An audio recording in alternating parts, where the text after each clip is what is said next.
Welcome to Wax Pack Wisdom, where we talk football history through card breaks and the cards we love. My name is Jake T. O'Donnell. Today, we're opening this pack of 1992 NFL Pro Set Power Premier Edition football cards featuring DLI. I have no idea what that is. Maybe we're going to find out together. We've been a little bit lax in the football packs.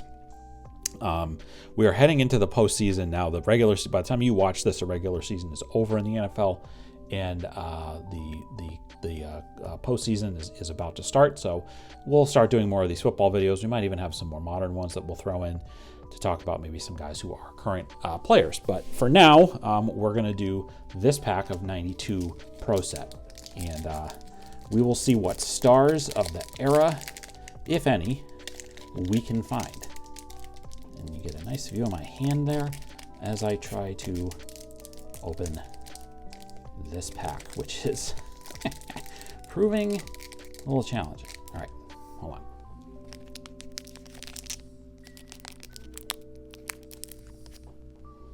Okay. You can see it. I got it. There you go. Nice foil pack. We're going to see who we get. All right. I like these cards already right away. I can tell Mike Crowell, Pro Set Power. There he is with the Orange Crush uniform, the old school uniform for the Denver Broncos. So there you go. Next up is a guy that I know a bit about, Ricky Watters, who had a really good long career in the NFL as a running back, as a number one running back on a lot of good teams, including the Niners. He was also spent quite a few years with the Seahawks. Nice player. One of these guys I feel like that gets forgotten a little bit today. He was like one of the premier running backs in the NFL for a long time, and I think was a Super Bowl champion with the Niners in the mid-90s, the year that they won when Steve Young was the quarterback. All right.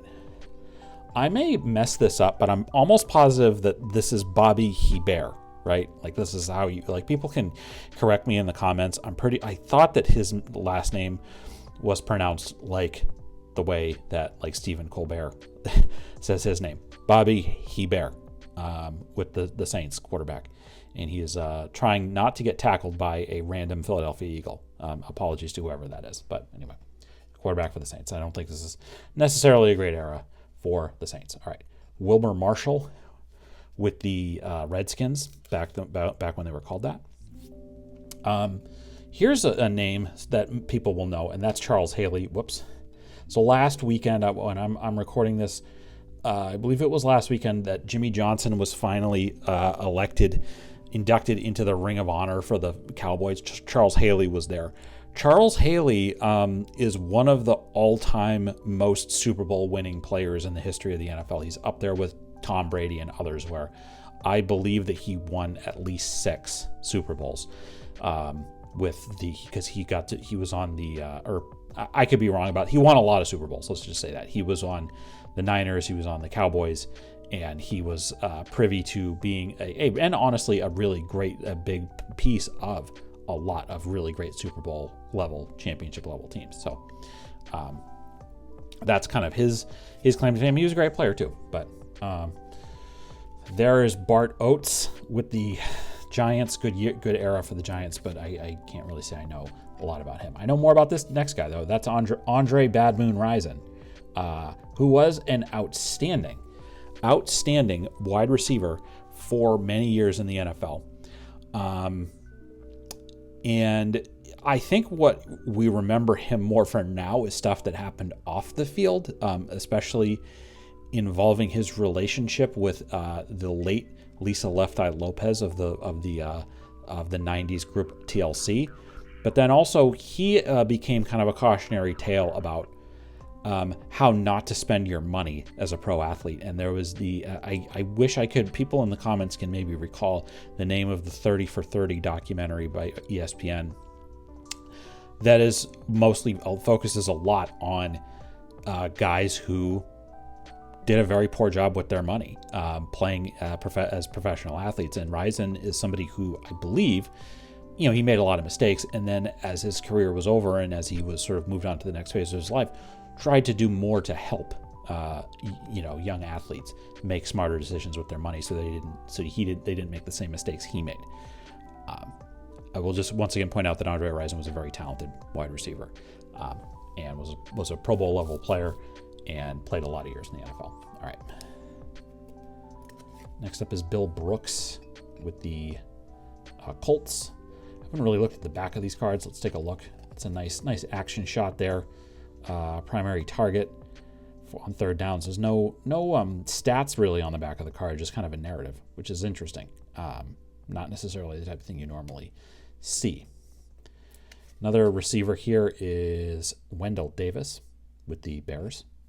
Again, same thing. Not a lot on the back there. First round pick. Next up, here's a name. Name people will remember. Todd Marinovich. Todd Marinovich was a high draft pick, right? He was a first NFL rookie to start at quarterback. Became the first NFL rookie to start at quarterback since 1976. Interesting. Throwing for 3 touchdowns versus the Chiefs. Ultimately, Todd Marinovich was a bust, and I believe as a quarterback, and I believe that his name sort of became synonymous as the years went on with busts.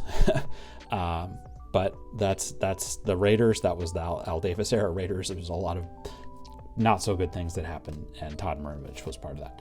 Shane Dronette, again, another Orange Crush guy. I don't really know a lot about him.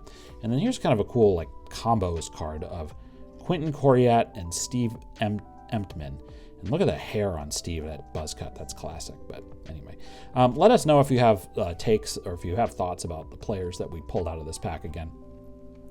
I'm the first to acknowledge that my knowledge of my wax pack wisdom of this era of the NFL is not the greatest. I open these cards because I just enjoy it. I like looking for the big players. And there are some guys that I know a few things about, like Charles Haley. But I do enjoy reading the comments from folks letting me know their thoughts about the players in the pack. So please let me know your thoughts. We finished with Charles Haley, who, like I mentioned, certainly one of the winningest defensive players in the history of the NFL. So that is going to do it for this edition of Wax Pack Wisdom. Tell us what you thought of this break. What's your favorite card we pulled today? Do you have a story about one of the players in this pack? Leave us a comment and let us know. We'd love to hear it. If you enjoy this video, we invite you to give it a like and subscribe to our channel so you don't miss any of our Wax Pack Wisdom content.